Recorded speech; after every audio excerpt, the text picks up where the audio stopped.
Junk One. En fait, il est mon fils depuis toujours. On dirait que, bien qu'il soit mon beau-fils, je l'aime quand même, comme s'il était de mon sang. Reba McEntire, âgée de 70 ans, gardait un secret enfoui depuis des décennies.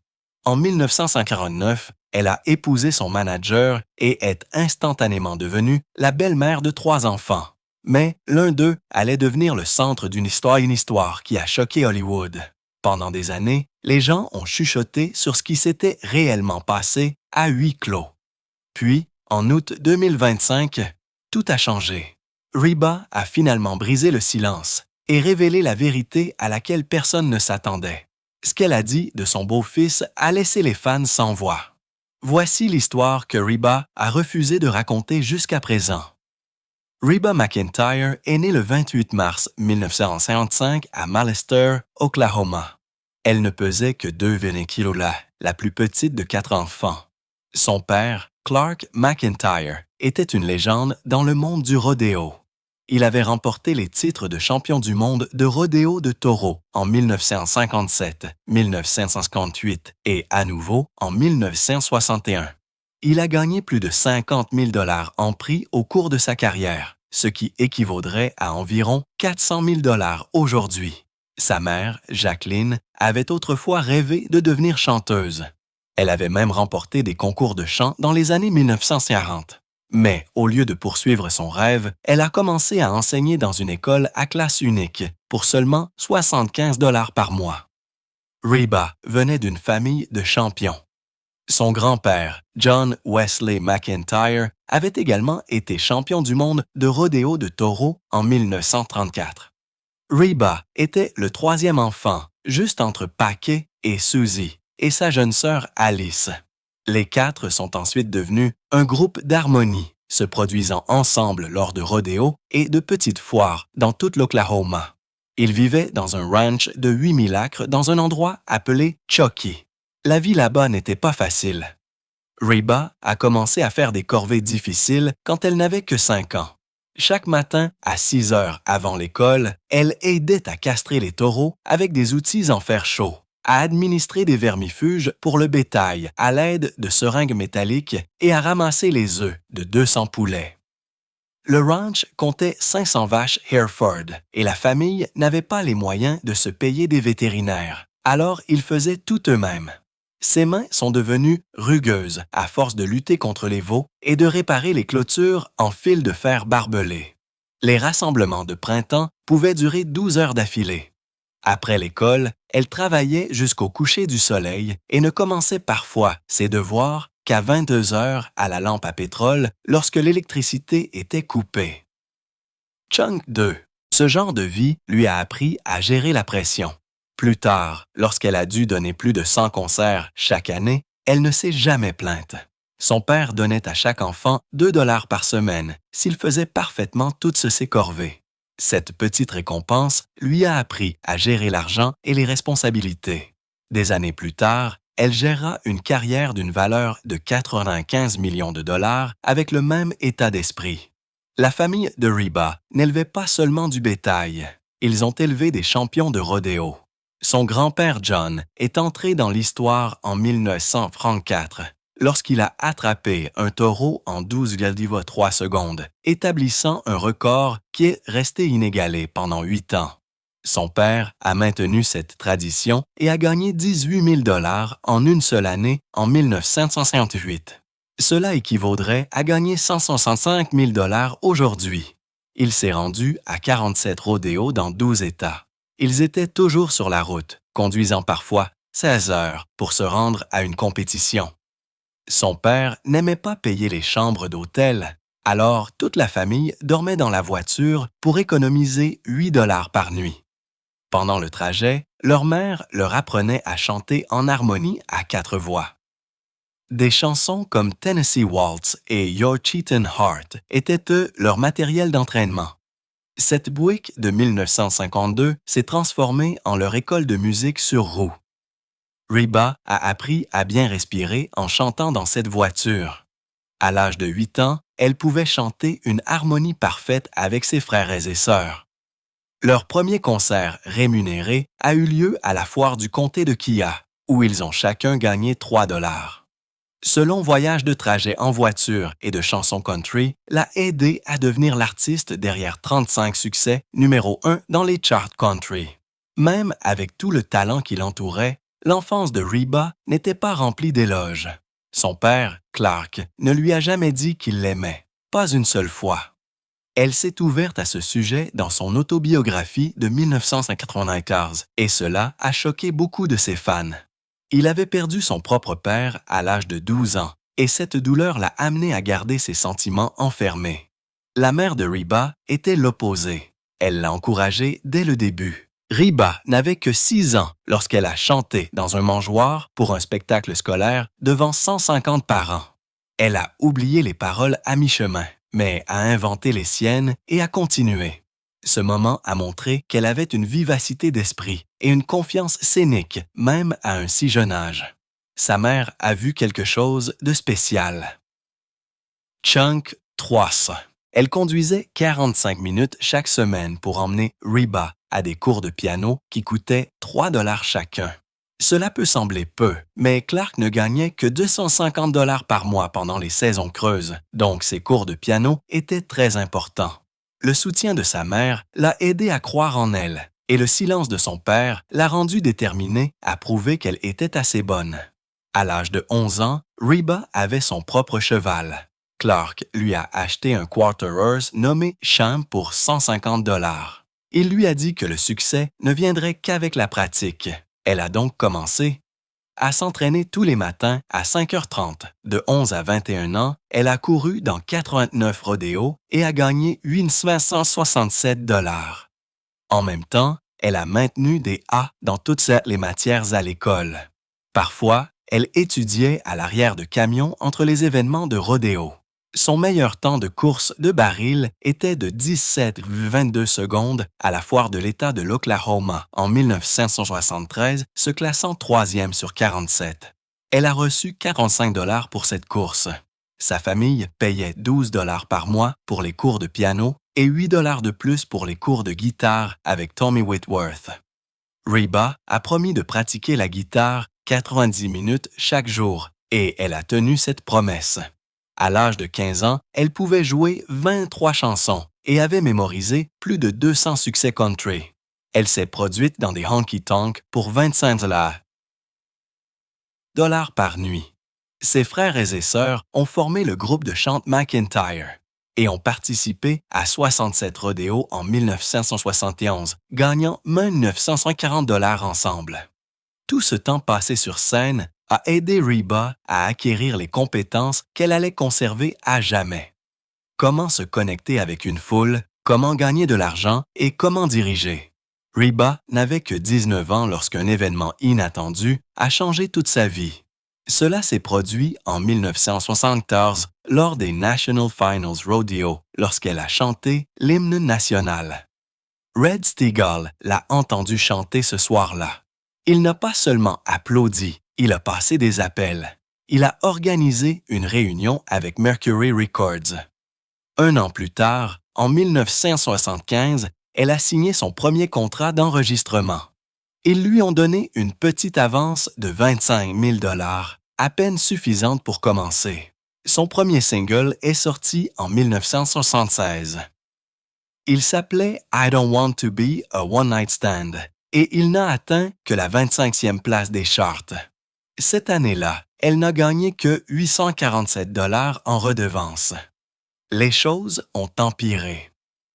Chunk 4. Son premier album ne s'est pas bien vendu du tout, seulement 5000 exemplaires la première année. Le label n'a même pas essayé de le promouvoir. Ils n'ont dépensé aucun dollar en marketing, et en coulisses, ils la forçaient à ressembler à quelqu'un d'autre. Son producteur, Jerry Kennedy, avait pour instruction de la faire sonner comme Dolly Parton. Ils ont même réduit le budget de son album en plein milieu de l'enregistrement, le faisant passer de 15 000 dollars à seulement 8 000 dollars. Elle a dû enregistrer toute ses voix en une seule journée. En 1976, Reba et son mari Charlie ont emballé tout ce qu'ils possédaient dans un U-Haul et ont déménagé à Nashville. Ils avaient 200 dollars d'économie, mais Nashville ne l'a pas accueilli facilement. Un producteur a dit qu'elle sonnait comme une chèvre qui saigne. Un autre lui a dit que son accent de l'Oklahoma la rendait invendable. Elle a continué à enregistrer, mais les 3 premiers albums qu'elle a réalisés de 1976 à 1980 se sont vendus à moins de 45 000 exemplaires combinés. En 1969, elle a chanté « A Poor Man's Roses » en une seule prise. Elle venait d'apprendre que sa grand-mère était en train de mourir. Mais même avec toute cette émotion, la chanson n'a jamais été diffusée à la radio. Personne ne l'a jouée. Les gens de l'industrie lui ont dit de prendre des cours de chant. En 1978, quelqu'un lui a dit qu'elle devrait penser à une carrière différente. Lors d'une session d'enregistrement pour Feel the Fire, les choses sont devenues si tendues qu'elle s'est enfermée dans les toilettes et a pleuré pendant 20 minutes. Pour payer ses factures, Reba a travaillé dans un restaurant appelé The Stockyard à Nashville. Elle gagnait seulement 2 baldins 13 par heure, plus les pourboires. Certains des clients étaient irrespectueux, ne sachant pas qu'elle était une artiste d'enregistrement. En même temps, elle faisait plus de 200 spectacles par an. Elle se déplaçait dans une vieille camionnette Chevy qui avait 141 000 miles au compteur. En 1978, cette camionnette est tombée en panne dans un blizzard près d'Amarillo. Elle et ses camarades de groupe sont restés bloqués pendant 14 heures dans un froid glacial. Ils ont brûlé des étuis de guitare pour rester au chaud et ont partagé une seule barre de chocolat. En 1969, elle a chanté gratuitement à la prison d'État de Huntsville. Les détenus ont jeté de l'argent et des cigarettes sur scène. Elle a ramassé 47 $ et les a utilisés pour payer l'essence. Chunk 5. Une fois, elle s'est produite à Tulsa avec une fièvre de 39 degrés et une angine streptococcique. Elle s'est effondrée après le spectacle. Une autre fois, elle a joué dans une foire de comté pour 150 $ et le chèque a été sans provision. En 1980, elle est passée à un nouveau label, Polygram ou Mercury, et espérait que les choses s'amélioreraient. Mais une bagarre a éclaté entre 2 dirigeants. L'un voulait qu'elle sonne traditionnelle, l'autre voulait qu'elle devienne pop, et c'est devenu un environnement toxique. En février 1981, l'un d'eux lui a dit qu'elle était trop country pour la radio country. Elle a frappé du poing sur la table et a dit qu'elle était prête à quitter la musique. Son album de 1980, Feel the Fire, ne s'est vendu qu'à 12 000 exemplaires. Le label a dépensé 200 000 $ pour promouvoir d'autres artistes au cours du même trimestre et n'a rien donné à Reba. Des notes de service interne l'ont ensuite qualifiée de difficile et invendable. Ils ont même essayé de lui faire enregistrer des versions disco de chansons country. Elle a dit non. Cela a conduit à un affrontement de 6 mois où elle ne pouvait même pas enregistrer de nouveaux morceaux. En coulisses, Jerry Kennedy a payé de sa propre poche pour l'aider à enregistrer des démos et à maintenir sa carrière à flot. Sa vie personnelle n'était pas plus facile. Elle avait épousé Charlie en 1976. Il avait 10 ans de plus et avait 2 fils adolescents. Il dirigeait un ranch de 7000 acres et Reba était en tournée 8 à 10 mois par an. Les garçons ne voulaient pas d'elle. Elle se sentait comme une étrangère chez elle. Parfois, elle revenait de tournée et la maison était vide. Charlie était parti pendant des jours. Un soir, après une dispute au sujet de sa carrière, elle a écrit « Quelqu'un devrait partir » en larmes. Charlie ne voulait pas qu'elle utilise son nom de famille professionnellement. Il a même dit à des amis qu'il était gêné par sa musique. Un soir de 1980, il a menacé de brûler ses guitares si elle n'arrêtait pas de tourner. Reba a dormi dans sa voiture cette nuit-là et a griffonné des paroles sur des serviettes. Chunk 6. Leur mariage a duré 11 ans, mais le lien s'était déjà estompé en 1944. Mais quelque chose a changé en 1951 et 1982. Elle a commencé à faire la première partie de Conway Twitty.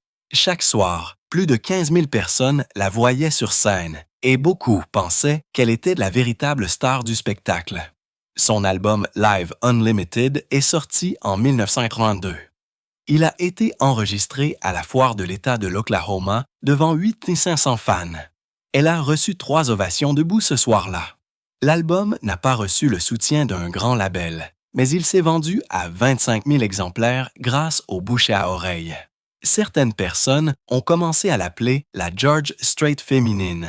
Elle a failli abandonner la musique quelques mois avant son premier succès numéro 1. En avril 1943, Can't Even Get the Blues est atteindre le sommet.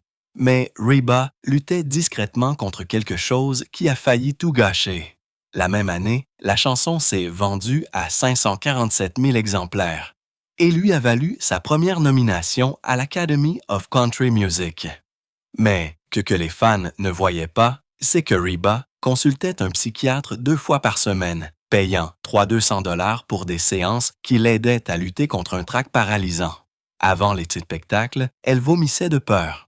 Elle a même pris du Valium avant de monter sur la scène du Grand Ole Opry pour la première fois. Puis est venu un tournant. Le 15 mars 1983, elle a interprété le même tube au Ryman Auditorium sans aucun médicament. Pour la première fois, elle a quitté la scène en tant que star confiante. 1 an plus tard, tout a explosé. Son album My Kind of Country est sorti en octobre 1984 et, en décembre, il s'était vendu à 1,2 million d'exemplaires. Il a battu The Great Pretender de Dolly Parton de 300 000 unités. Reba avait rejeté 47 chansons approuvées par le label et avait personnellement choisi les 10 titres. Ces choix audacieux ont porté leurs fruits, surtout quand How Blue est devenu un favori. Mais les choses sont devenues tendues cette année-là. Aux CMA Awards, Reba a battu Dolly pour le titre de chanteuse féminine de l'année. Ce qui s'est passé dans les coulisses a choqué tout le monde. Le manager de Dolly a confronté l'équipe de Reba et l'a accusé de truquer les votes. Alors que les ventes de CACCSS de Reba ont grimpé à 2,8 millions de dollars, Dolly s'est restée à 2,1 millions de dollars. Puis des rumeurs ont commencé à circuler. Chunk 7. Lors d'une soirée privée, Dolly aurait appelé Reba cette parvenue aux yeux rousses. La tension s'est répandue dans le domaine public alors que les deux stars n'ont cessé de s'affronter lors d'interviews à la radio. C'est devenu si évident que le magazine Country Music a publié des articles sur leur querelle pendant 6 mois d'affilée. En 1985, Reba donnait 147 spectacles par an, gagnant 12 000 $ par soir et rapportant 1,8 million de dollars grâce aux tournées uniquement. Puis, c'est venu la nuit où tout a mal tourné devant des milliers de personnes. Elle se produisait à Houston le 8 novembre, portant une robe à paillettes de 800 $ quand elle s'est déchirée de l'épaule à la taille au milieu de sa chanson. Son soutien-gorge était entièrement exposé. Mais au lieu de s'enfuir, Reba a maintenu la robe ensemble et a terminé la représentation. « Vous en avez eu pour votre argent ce soir », a-t-elle plaisanté. Ce moment a été capturé par un photographe et diffusé dans National Enquirer et People Magazine. Étonnamment, ses ventes de billets ont augmenté de 23 % et plus de 2000 fans ont écrit des lettres la louant pour avoir géré la situation avec grâce. Alors que sa carrière montait en flèche, son mariage a commencé à s'effondrer.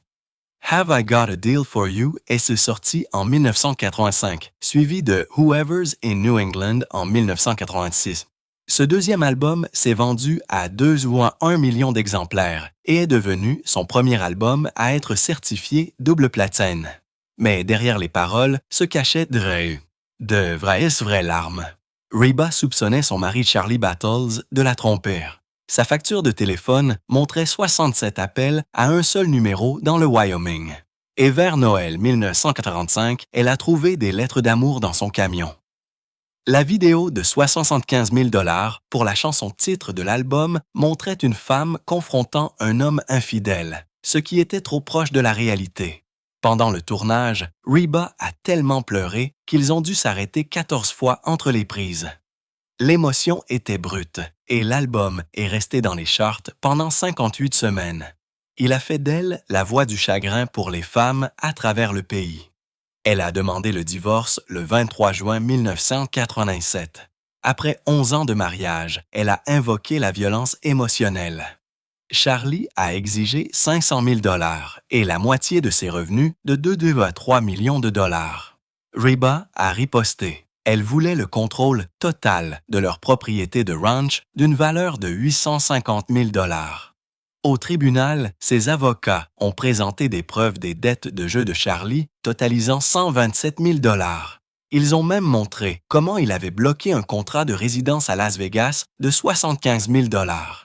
La bataille juridique a duré 8 mois et lui a coûté 89 000 $ en honoraires. L'une de ses chansons, One Promise Too Late, contenait des paroles sur les mensonges et les avocats, et ce n'était pas une coïncidence. Au final, Reba a obtenu le contrôle total de ses actifs, mais elle a versé tout le chagrin dans ses prochaines chansons. Chunk 8. Cette période lui a permis d'avoir 5 succès consécutifs en tête des charts. En 1938, elle était à son apogée. Son album éponyme Reba avait 5 titres numéro 1, dont The Last One to Know et I Know How He Feels. L'album s'est vendu à 3,2 millions d'exemplaires et a rapporté 8,4 millions de $. Son image est devenue emblématique. Des cheveux roux coûtant 300 $ par mois à entretenir, des robes coûtant 2000 $ chacune. Mais derrière le glamour, elle perdait sa voix. Des années de spectacles non-stop avaient endommagé ses cordes vocales. Les médecins ont trouvé des nodules en décembre 1988 et l'ont avertie de ralentir ou de subir des dommages permanents. Elle a secrètement suivi une thérapie à Chicago 3 fois par semaine à 150 $ la séance. Elle buvait du thé au whisky lace avant de chanter et utilisait des sprays anesthésiants pour la gorge. En novembre, sa voix l'a complètement lâchée. Elle a dû annuler 3 concerts à guichet fermé, perdant 180 000 $. Les fans n'ont jamais connu la lutte derrière ses performances impeccables, puis 1990. Son album Rumor Has It s'est vendu à 3 millions d'exemplaires, mais c'est de la chanson Fancy qui a fait tourner les têtes. Elle racontait l'histoire d'une mère qui avait forcé sa fille à se prostituer, et certaines stations de radio ont refusé de la diffuser. Des groupes religieux ont protesté. Reba a tenu bon, disant qu'il s'agissait de survie. Malgré les réactions négatives, Fancy a gagné plus de 2 millions de passages radio en 1995 et est devenue sa chanson fétiche. Plus les gens y résistaient, plus elle grandissait. Mais ensuite, la tragédie a frappé. Le 16 mars 1981, un jet transportant son directeur de tournée et 7 membres de son groupe s'est écrasé près de San Diego. Il venait de donner un spectacle d'entreprise pour IBM. Reba avait prévu de voler avec eux, mais ça est restée avec son mari et son styliste. L'accident a tué les 10 personnes à bord. Reba s'est rendue sur le site le lendemain matin et a vu elle-même l'épave. L'événement l'a brisée. Seulement 8 mois plus tard, elle a sorti For My Broken Heart. L'album a fait ses débuts à la première place et s'est vendu à 4 millions d'exemplaires. Chunk 9. Chaque spectacle est devenu un hommage à son groupe. Elle a fait des cauchemars pendant des années. Dans une interview de 1993, elle a déclaré qu'elle les voyait appeler à l'aide dans ses rêves. Elle a suivi une thérapie pour le SSPT et la culpabilité du survivant. Cet album est devenu son plus grand succès parce que chaque mot venait de la douleur. En 1995, Reba a pris un risque. Elle a joué dans un téléfilm intitulé « Y a-t-il une vie ailleurs ?» Basé sur son succès de 1992, il a été diffusé à 18,2 millions de téléspectateurs, mais les critiques l'ont démoli avec une note de 2,1 sur 10. Elle a perdu 2 millions de dollars en commandite et a subi un coup dur à sa réputation d'actrice. Elle s'est battue avec les producteurs qui voulaient une romance cliché alors qu'elle voulait quelque chose de réel. Même si c'était un échec, Reba n'a pas abandonné. Elle l'a utilisé comme une leçon, décrochant finalement des rôles dans Tremors et sa propre sitcom Reba. Mais le drame l'a suivi dans la musique aussi. Son duo Does He Love You avec Linda Davis a atteint la première place en 1993. Mais Davis a exigé une reconnaissance égale, même si elle a à peine contribué.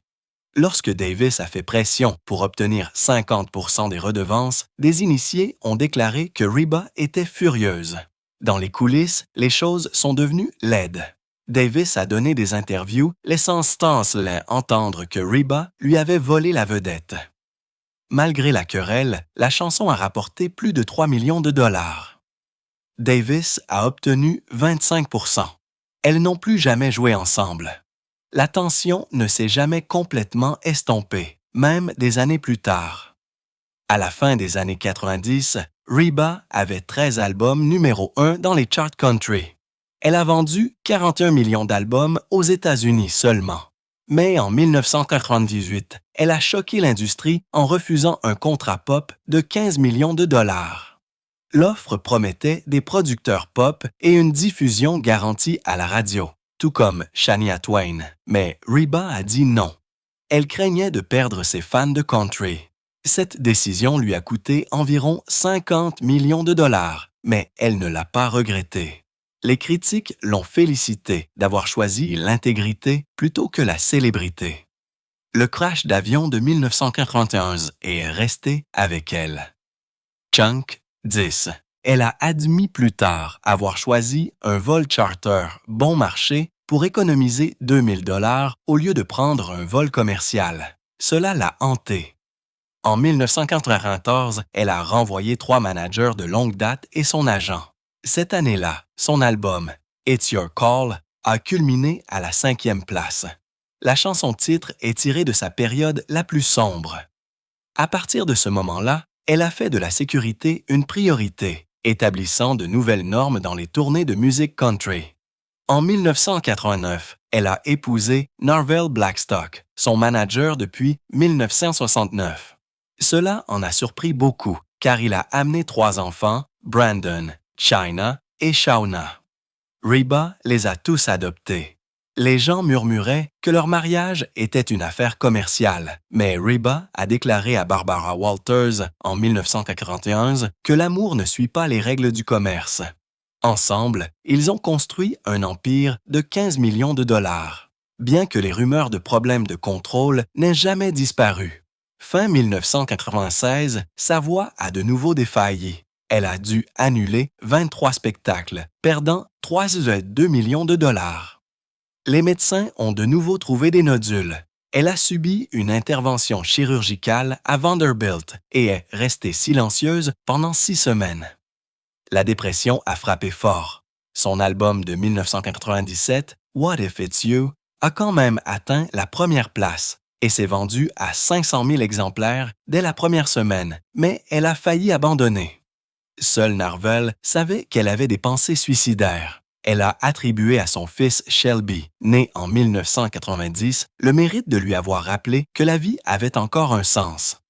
La même année, les Country Music Awards ne lui ont attribué aucune nomination. Elle avait 24 candidatures passées et un album numéro 1, mais toujours rien. Elle l'a dénoncé dans un magazine en disant « Apparemment, avoir des ovaires vous disqualifie ». Des fuites ultérieures ont montré qu'elle avait obtenu des accords élevés, mais qu'elle avait été coupée par un conseil entièrement masculin. Pendant la diffusion, elle a interprété un medley de ses succès, même si cela n'avait pas été approuvé. Elle a reçu des ovations debout, mais a fait face à des réactions négatives. Ce moment a déclenché un mouvement. En 1998, des artistes country féminines ont formé une coalition et, en 2000, la CMA a modifié les règles pour inclure davantage de femmes dans le processus de vote. Reba a ensuite remporté le titre d'artiste de l'année en 1999 et 2001. Le 14 août 1999, la catastrophe a de nouveau frappé. Son bus de tournée personnalisé a pris feu à l'extérieur d'Indianapolis, brûlant pour 1,2 million de dollars de costumes et d'objets personnels. Chunk 11, sa célèbre robe rouge des caisses de 1993, a disparu. Il en va de même pour les paroles manuscrites et les photos de famille. L'assurance n'a couvert que 800 000 dollars. Mais elle n'a annulé aucun spectacle. Les fans et les autres artistes lui ont envoyé des tenues. Quelques semaines plus tard, son duo avec Brooks et Dunn a atteint la première place. L'incendie est devenu un symbole. Elle a reconstruit à nouveau. Personne ne s'attendait à ce qu'une chanteuse de soul country apparaisse dans un film de monstres, mais c'est exactement ce qui s'est passé en 1993.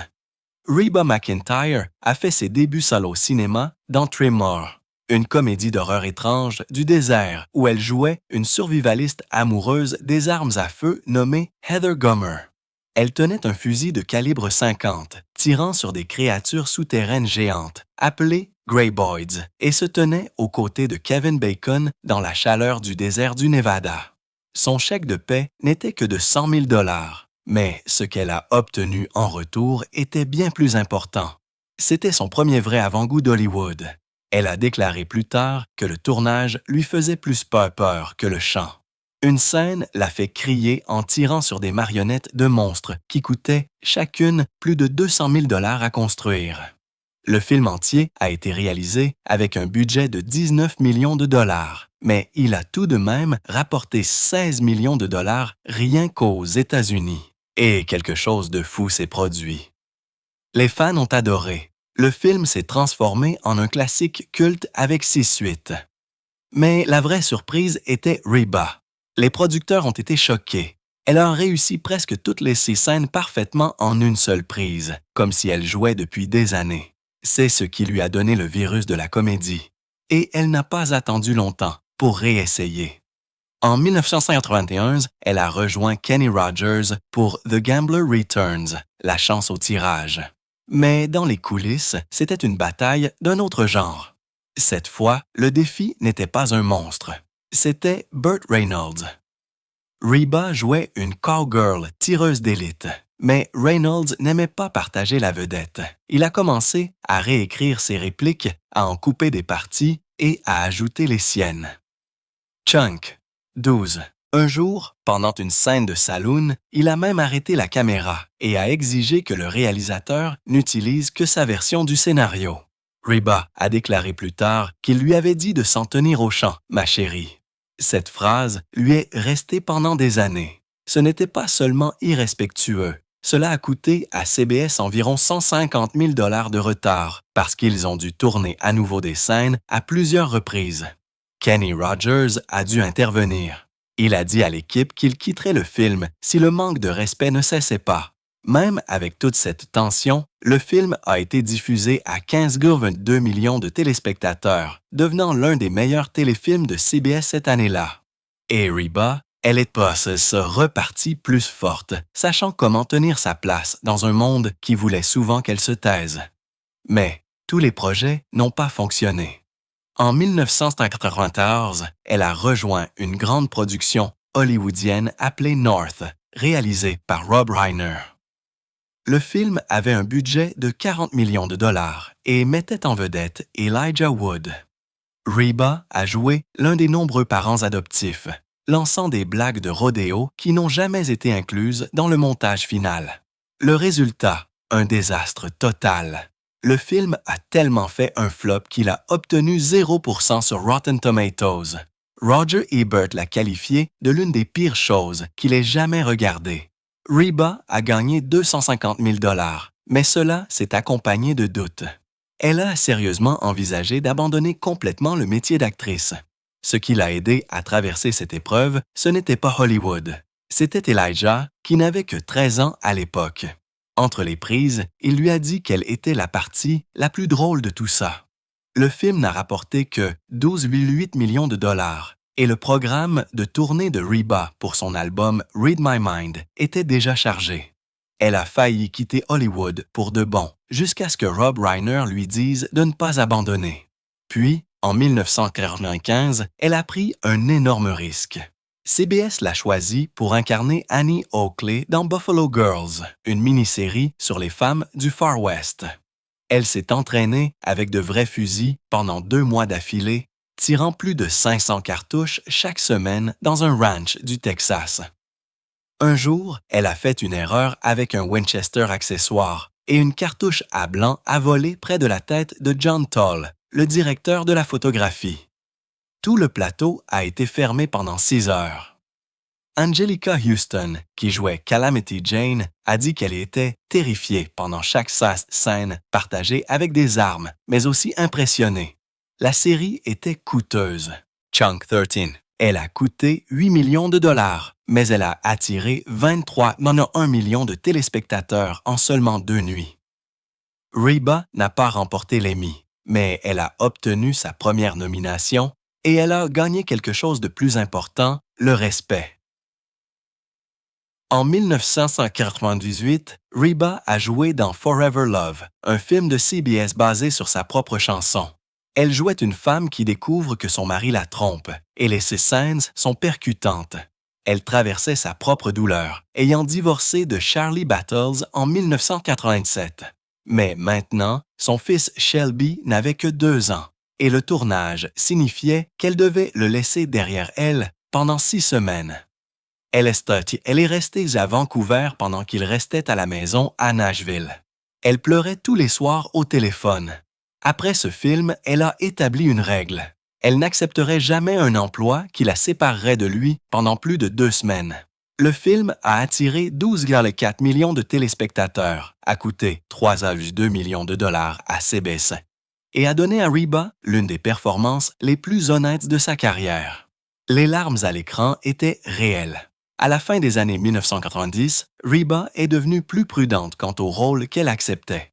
Elle a fait du doublage dans Charlotte's Web en 2006, enregistrant pendant seulement 3 jours et gagnant 315 000 $. Mais elle a également refusé un rôle de 1,2 million de dollars dans un film d'action de 1999 parce qu'elle ne voulait pas être vue comme la fille de la campagne avec une arme à feu. On lui a offert 12 projets de films différents entre 1996 et 1999, y compris une série western complète d'ABC, mais elle les a tous refusés. Au lieu de cela, elle s'est concentrée sur quelque chose qui comptait vraiment pour elle, une sitcom appelée Reba. Lorsque Reba a été diffusée le 5 octobre 2001, personne n'a deviné que cela allait changer la télévision. Elle jouait une mère divorcée essayant d'élever une famille désordonnée. La chaîne WB était en difficulté, presque en faillite, mais son émission a attiré 4,2 millions de téléspectateurs chaque semaine.